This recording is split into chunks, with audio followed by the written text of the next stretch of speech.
사울이 길을 가다가 다메섹에 가까이 이르더니 호련히 하늘로부터 빛이 그를 둘러 비추는지라. 땅에 엎드러져 들음에 소리가 있어 이르시되 사울아 사울아 내가 어찌하여 나를 박해하느냐 하시거늘 대답하되 주여 누구시니이까 이르시되 나는 내가 박해하는 예수라. 기독교,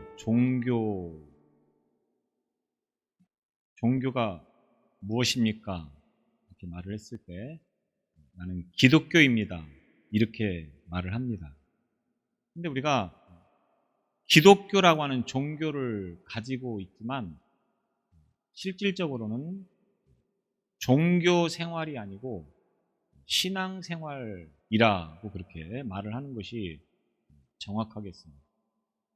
종교 생활과 신앙 생활이 같은 말 아닙니까? 분명히 다르다고 하는 거죠. 종교라고 하는 말을 우리 사전에서 이렇게 설명하고 있습니다. 신이나 절대자 또는 힘에 대한 믿음을 통하여 인간 생활의 고뇌를 해결하고 삶의 궁극적인 의미를 추구하는 문화 체계. 사회적으로 종교에 대해서 이렇게 설명을 할 수 있겠습니다. 그러니까 일반적으로 사람들이 종교 생활을 하는 이유는 삶의 문제를 신의 도움을 통해서 해결하고 내지는 죽은 이후에 어떤 내세가 있다고 하면 그 신의 도움을 받아서 좋은 곳에 가기 위해서 종교 생활을 한다. 이렇게 이야기를 할 수가 있겠습니다. 그런데 성경적으로 예수님을 믿는 사람들의 신앙생활은 어떻습니까? 이 사회에서 정의하고 있는 종교 생활과는 다르다고 하는 겁니다.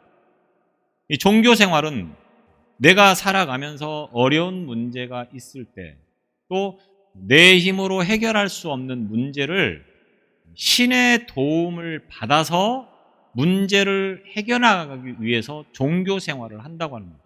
그러니까 내 필요에 의해서 내가 신을 찾아가고 신의 도움을 구하는 겁니다. 그리고 그 신은 나에게 도움을 주어야지 만약에 도움이 되지 않으면 나는 그 신을 버리는 것이 종교 생활이라고 하는 겁니다. 그런데 신앙생활, 기독교라고 하는 이 종교를 가지고 예수를 믿는 신앙생활을 하는 것은 어떻습니까? 앞서 말한 종교 생활과는 전혀 다르다고 합니다. 이 세상의 종교는 내가 신을 찾아가는 거지만 예수님을 믿는 신앙생활은 내가 하나님을 찾는 것이 아니고 하나님이 나를 찾아오셔서 나를 불러주시는 겁니다. 여기에서부터 다르다고 하는 거죠. 세상에는 종교가 필요 없다고 하는 사람이 많습니다. 왜? 아까 사전에서 정의를 하고 있는 것처럼 이 세상에서 내가 신의 도움을 받아야 할 필요성을 별로 느끼지 못하면 결국 종교를 가질 이유가 없고 필요가 없다고 합니다. 그러나 성경에서 말하고 있는 신앙생활은 종교와는 분명히 다르기 때문에 종교 생활을 해도 되고 안 해도 되고의 문제가 아니라 반드시 해야 된다고 하는 것을 성경은 우리에게 분명하게 가르쳐주고 있습니다. 신앙이라고 하는 것이 무엇입니까? 여러 가지 많은 표현들을 할 수가 있는데 신앙의 표현 가운데 하나가 뭐냐 하면 자기 부인입니다. 내 마누라 이 말이 아니고 자기 부인이라고 하는 말은 무슨 말입니까? 자기를 부정한다고 하는 겁니다. 나 자신을 부정한다고 하는 겁니다. 그래서 소크라테스가 너 자신을 알라 이렇게 말을 했는데 사실은 이 소크라테스의 이 말이 성경에서 보면 우리에게 하나님께서 미리 주셨던 말씀이라고 볼 수가 있겠습니다. 너 자신을 알라. 오늘 설교의 제목도 사실은 너 자신을 알라인데 또 이렇게 말하면 시험 들까 봐 제가 조금 더 부드럽게 설교 제목을 바꿨습니다. 우리가 신앙생활을 제대로 하기 위해서는 나 자신을 아는 것에서부터 참된 신앙이 시작되어진다라고 볼 수가 있겠습니다. 다시 말하면 신앙생활을 잘하기 위해서는 주제 파악을 잘해야 된다, 이렇게 하는 것입니다.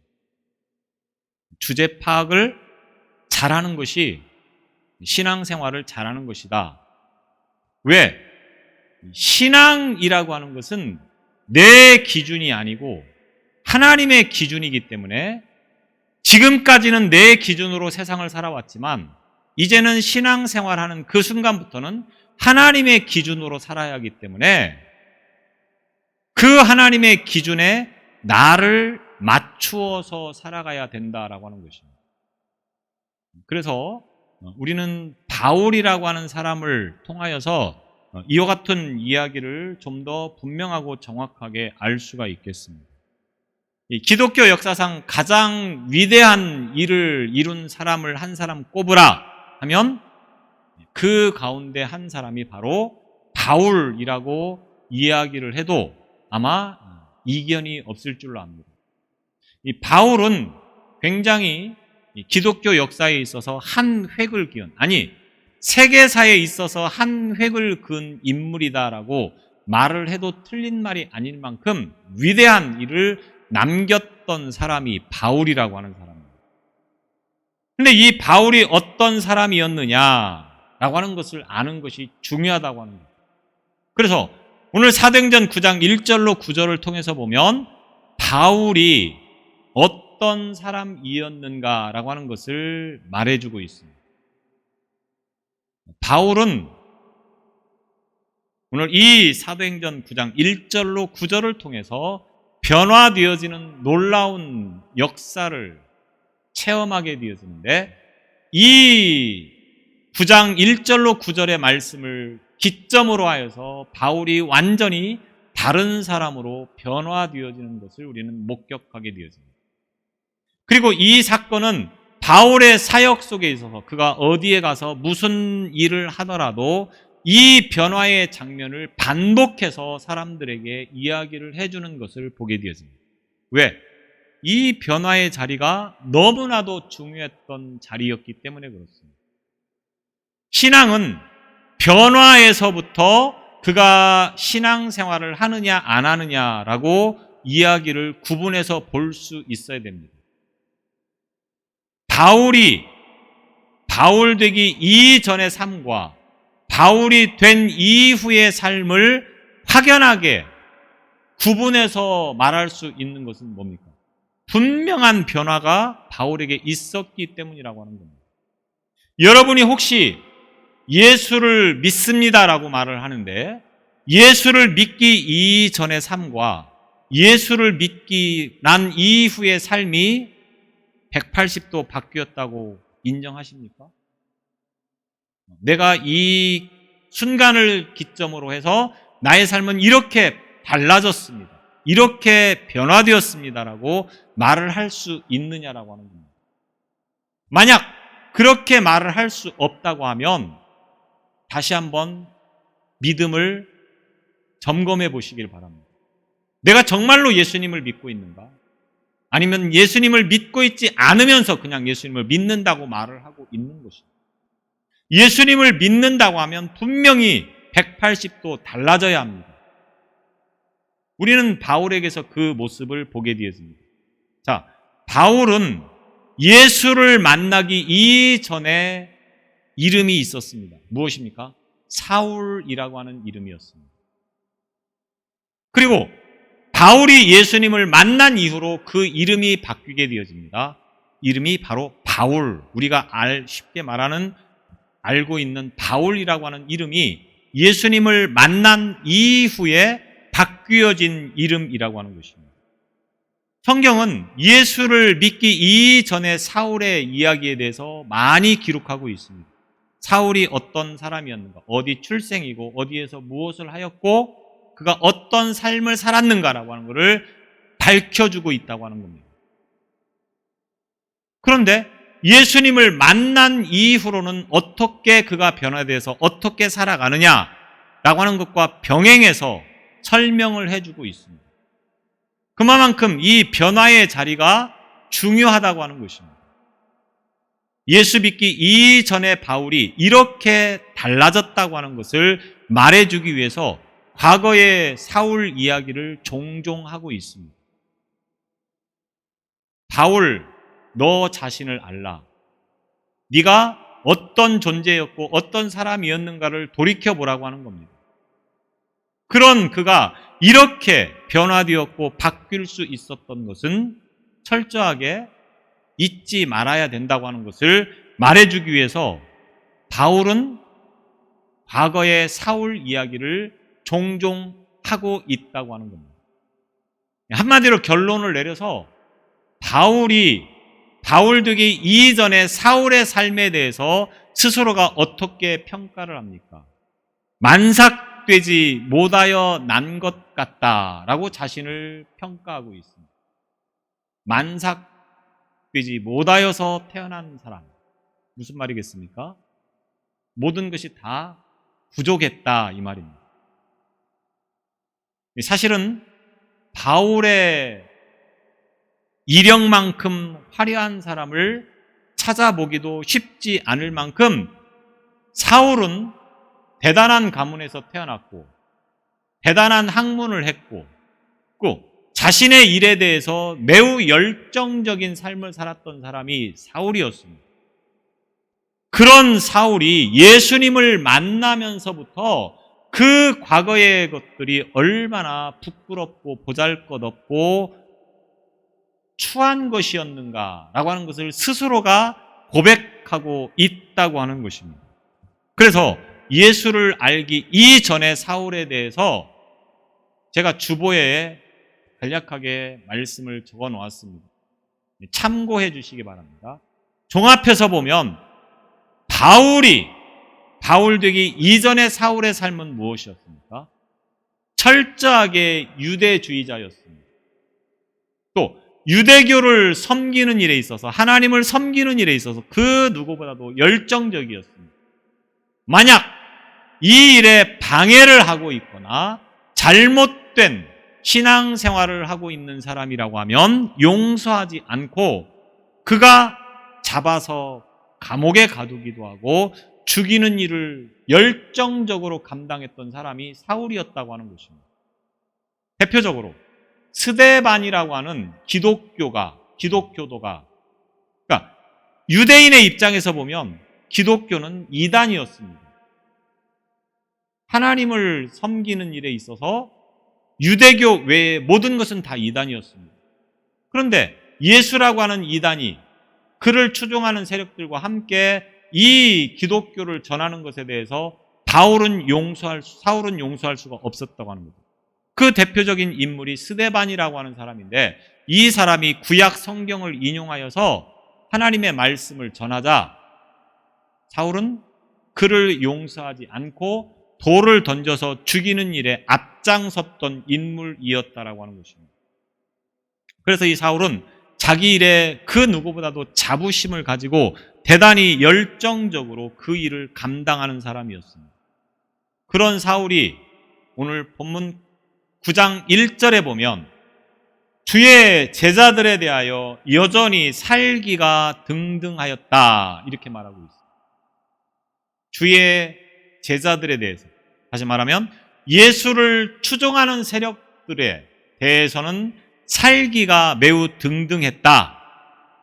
언제든 그런 사람을 만나면 죽일 각오가 돼 있다. 이런 마음을 가지고 있었던 사람이 바로 사울이라고 하는 사람입니다.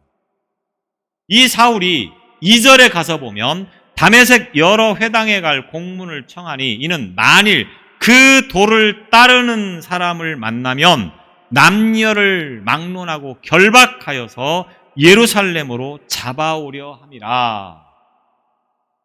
다메섹으로 가서 그곳에서 예수 믿는 사람이 있으면 예루살렘으로 잡아오겠다고 하는 겁니다. 왜? 잘못된 종교를 가지고 있기 때문에, 이단에 속해 있기 때문에 유대교로 들어와야 되는데 유대교가 아닌 기독교를 섬기고 있기 때문에 그를 잡아서 예루살렘으로 끌고 오겠다고 하는 겁니다. 예루살렘에서 다메섹까지 거리를 대략 240km 정도라고 합니다. 지금의 다마스커스라고 하는 도시. 예루살렘에서 이 다마스커스까지 가서 믿는 사람이 있으면, 예수 믿는 사람이 있으면 잡아오겠다는 마음을 가지고 이제 출발을 하는 겁니다. 지금이야 240km 거리가 어렵지 않을 수 있는데 이때 당시에는 교통편이 없었습니다. 순전히 걸어서 가야 하는 거리입니다. 이 걸어가는 거리인데 우리나라처럼 뭐 지형 지물이 매우 기온이 좋아서 걸어갈 수 있는 그런 상황이 아닙니다. 광야, 사막 이런 지역들, 낮에는 굉장히 뜨겁고 밤에는 굉장히 추운 그 지역이었기 때문에 걸어서 240km를 간다고 하는 것은 굉장히 어려운 문제였다고 하는 겁니다. 그런데 사울은 이 일을 기꺼이 하겠다고 하는 것입니다. 그만큼 유대교에 대한 열정이 대단했던 사람이라고 이야기를 할 수가 있겠습니다. 그래서 사울의 이 관점, 사도행전 26장 9절에 보면 나도 나사렛 예수의 이름을 대적하여 많은 일을 행하여야 될 줄 스스로 생각하고 예수의 이름을 대적해서 많은 일을 행하여야 될 줄 스스로 생각했다. 다시 말하면 나사렛 예수를 따르는 사람들이 있으면 그들을 박해하고 그들을 감옥에 가두고 그들을 죽이는 일을 많이 해야 될 줄로 생각하고 있었다고 하는 겁니다. 예수를 만나기 이전에 사울입니다. 또 사도행전 26장 11절에 보면 모든 회당에서 여러 번 형벌하여 강제로 모독하는 말을 하게 하고 저희를 대하여 심히 격분하여 외국 성에까지 가서 박해하였고, 자기네 나라에서만 예수 믿는 사람들을 박해한 것이 아니고 외국에까지 가서 예수 믿는 사람을 박해했던 사람이 사울이었다고 하는 것입니다. 이만큼 유대교에 대한 종교적 열정이 매우 강한 사람이었다고 하는 것입니다. 이런 열정을 가지고 지금 다메섹으로 가고 있습니다. 3절에 보면 사울이 길을 가다가 다메섹 가까이 이르더니 호련히 하늘로부터 빛이 그를 둘러 비추는지라. 다메섹 가까이 갔을 때쯤 하늘에서 빛이 강하게 자신의 눈을 향하여 내리 비치는 겁니다. 이때 굉장히 눈에 손상을 입어서 이후로는 사울이 굉장히 시각적인 어떤 불편함을 가지고 생활했다라고 학자들은 이야기를 합니다. 여튼 지금 예수 믿는 사람들을 박해하기 위해서 다메섹 가까이 갔을 때 하나님께서 이 사울의 삶에 개입을 하시는 겁니다. 그러면서 왜 하나님께서 그에게 개입을 하시느냐라고 하는 것을 9장 15절에 보면 가라, 이 사람은 내 이름을 이방인과 임금들과 이스라엘 자손들에게 전하기 위하여 택한 나의 그릇이라. 사울을 택해서 이방인들과 그리고 이스라엘 사람들에게 복음을 전하도록 하기 위해서 하나님께서 이 사울의 삶에 개입을 하시는 겁니다. 그때 어떤 일이 일어납니까? 4절에 보면 땅에 엎드러져 라고 말하고 있습니다. 강한 빛을 본 사울이 땅에 엎드러질 수밖에 없었다라고 하는 것입니다. 하나님께서 사람을 향하여서 개입을 하시면 그 사람은 엎드러질 수밖에 없는 상황이 펼쳐지는 것입니다. 아무리 잘난 인간도 하나님 앞에서는 겸손히 엎드려질 수밖에 없다라고 하는 겁니다. 이사야 선지자가 어느 날 성전에서 하나님의 형상을 발견하게 됩니다. 우주를 통치하시는 어미하신 하나님, 그 거룩하신 하나님 앞에 자신의 모양을 보면서 이사야는 엎드릴 수밖에 없었습니다. 이사야 6장 5절에 보면 화로다 나여 망하게 되었도다 나는 입술이 부정한 사람이. 하나님의 그 엄위하심을 보고 자신이 얼마나 초라하고 부끄럽고 보잘것없는 죄인인가를 알게 되었다고 하는 겁니다.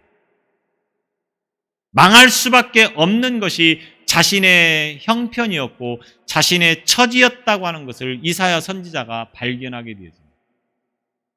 게네사렛 호숫가에서 그물질을 하던 베드로에게 예수님께서 오셔서 깊은 곳에 가서 그물을 내려라 이렇게 말합니다. 평생을 어부의 일로 생활하던 베드로였었습니다. 그런 그에게 어떤 분이 오셔서 깊은 곳에 가서 그물을 던지라고 하는 겁니다. 그리고 베드로가 이 말에 순종하여서 깊은 곳에 가서 그물을 던져보니 그물이 찢어질 만큼 고기를 많이 잡았다 이렇게 이야기를 합니다. 밤새도록 그물질을 하면서 어딘들 안 해봤겠습니까? 평생 그곳에서 어부 생활을 하던 베드로가 어느 곳에 그물을 던져야 물고기가 많이 잡힐 거를 몰랐겠습니까? 그런 베드로였지만 주님의 말씀에 순종하여서 깊은 곳에 가서 그물을 내렸더니 정말로 찢어질 만큼 고기를 많이 잡게 된 것입니다. 그분의 능력 앞에 베드로는 엎드러질 수밖에 없었습니다. 그래서 이렇게 고백합니다. 주여 나를 떠나소서. 나는 죄인이로소이다. 나는 죄인입니다. 이렇게 고백을 하는 것을 보게 되었습니다. 누구든 주님의 영광 앞에, 주님의 능력 앞에는 겸손히 엎드릴 수밖에 없게 되었다고 하는 겁니다. 오늘 사울도 오늘 4절에 보면 땅에 엎드러져 하나님의 그 영광의 빛 앞에 엎드러질 수밖에 없었습니다.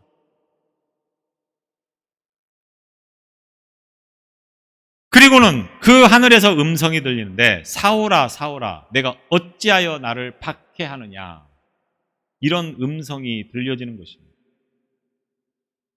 사울을 향하여 개입하시는 하나님께서 그 사울을 향하여서 외치는 것입니다. 그러자 사울이 되묻습니다. 주여 누구시니까? 여기서 주여는 우리가 예수님을 주님, 하나님을 주님이라고 부를 때 이 주님과 지금 사울이 주여라고 하는 것과는 다른 것입니다.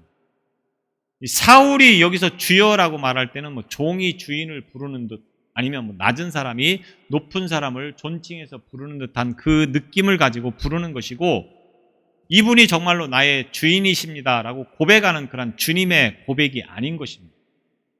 여튼 강렬한 빛 앞에서 음성이 들려질 때 당신은 누구십니까? 왜 나에게 이런 일이 생기는 것입니까? 이렇게 항변하고 있을 때 다시 음성이 들리는 것입니다. 5절에 보면 나는 내가 박해하는 예수라. 사울은 예수를 한 번도 박해해 본 적이 없습니다. 사울이 박해한 것은 예수를 믿는 사람이었고 예수를 믿는 교회였지 예수님을 실질적으로 박해한 적은 한 번도 없는 것입니다. 그런데 그 주님이 사울에게 오셔서 뭐라고 말합니까? 나는 네가 박해하는 예수라 이렇게 지금 이야기를 하고 있는 것입니다. 무슨 말입니까? 예수님을 박해하는 적이 없었던 사울이지만 예수님을 믿는 사람을 박해하고 예수님을 믿는 교회를 박해한 것은 곧 예수님을 박해한 것과 같다고 하는 겁니다. 다시 말하면 성도와 교회와 예수님은 하나라고 하는 겁니다. 동일시입니다. 세상 사람들이 교회를 박해하고 세상 사람들이 예수 믿는 나를 박해합니까? 이것은 예수님을 박해하는 것입니다. 우리가 그런 긍지와 자부심을 가지고 살아가야 된다고 하는 겁니다. 나는 네가 박해하는, 네가 핍박하는 예수라 이렇게 말씀을 하시면서 사울은 예수님을 만나게 되어지고 이 예수님의 만남은 사울의 삶을 완전히 다른 사람으로 바꾸어 놓게 되어지는 결정적인 이유가 되어지는 것입니다. 그래서 사울은 이 하나님 앞에서 위대하신 하나님을 고백할 수밖에 없게 되어지는 것입니다. 그래서 사울은 예수를 만난 이후에 대해서 뭐라고 고백합니까? 디모데전서 1장 15절로 16절에 보면 미쁘다 모든 사람이 받을 만한 이 말이여 그리스도 예수께서 죄인을 구원하시려고 세상에 임하셨도다 하였도다. 죄인 중에 내가 괴순이라. 사울의 삶은 어느 누구보다도 화려한 이력을 가지고 있었던 사람입니다. 누구에게 내세워도 자신이 뒤지지 않을 만큼의 능력과 이력을 가지고 있었던 사람입니다. 누구에게도 자랑할 만한 가문, 누구에게도 자랑할 만한 학력을 가지고 있었던 사람이 사울입니다. 그런 사울이 예수님을 만난 순간부터는 과거에 자신이 가지고 있는 이력이나 자신이 가지고 있었던 모든 것들이 다 부끄러운 것들이었다. 특별히 생각해 보니까 내가 죄인 중에 괴수와 같은 존재였다. 이렇게 고백을 하게 되었습니다. 그래서 빌립보 3장 7절로 8절에서 자신의 모든 것들을 분토와 같이 배설물처럼 여겼다고 이야기를 하고 있어요. 배설물. 더러운 거죠. 버려야 되는 겁니다. 여러분은 배설물을 아깝다고 고이고이 간직하십니까? 그런 분은 없을 줄로 압니다. 바울이 예수님을 만난 그 순간부터는 과거에 가지고 있던 자기의 모든 이력이나 자기의 모든 경험이나 자기의 모든 능력이 다 배설물과 같이 더러운 것이었고 버려야 될 것이었다고 하는 것을 알게 되었다고 하는 것입니다. 예수를 믿는 것 때문에 내가 가지고 있는 것을 버린다고 하는 것은 결코 쉬운 일이 아닙니다. 내가 지금 예수를 믿고 있는지 예수를 믿고 있지 않은지를 아직도 혼란스럽게 생각합니까? 그 이유가 어디에 있다고 생각하십니까? 예수를 믿는다고는 하였는데 아직도 과거의 것들을 다 버리지 않고 다 내 가슴 속에 끌어안고 있는 겁니다. 그러니까 내가 믿는 건지 믿지 않는 건지를 제대로 구분하지 못하는 겁니다. 예수를 믿는 그 순간은 언제부터입니까? 내가 가지고 있는 과거의 모든 것들을 다 버리는 것에서부터입니다. 그것이 무엇이든 상관없습니다. 다 버려야 됩니다. 버리지 않으면 사울이 바울 되지 않는 것입니다. 내가 나 되기 위해서는 과거의 모든 나의 것들을 다 버리는 것입니다. 그래서 바울이 고백합니다. 그 훌륭한 이력을 가지고 있는 모든 것들을 다 배설물이라고 생각하고 그런 것들을 다 버리겠다고 하는 겁니다. 생각해 보니까 그것처럼 부끄러운 것이 없었다고 하는 겁니다. 예수님을 만나고 보니까 내 자신이 어떤 존재였는가를 분명하게 알게 되었다고 하는 것입니다. 하나님이 너 자신을 알라고 말씀하시는 그 말의 의미가 무엇인지를 알게 되었다라고 하는 것입니다. 그래서 예수를 만난 이후에 사울은 어떤 사람이 되었습니까? 9장 20절 즉시로 각 회당에서 예수가 하나님의 아들이심을 전파하니 즉시로 예수가 하나님의 아들이심을 전파했다. 과거에는 예수 믿는 사람을 죽이는 일에 앞장섰던 사람이 이제는 예수를 믿으라고 전파하기 시작했다고 하는 겁니다. 또 23절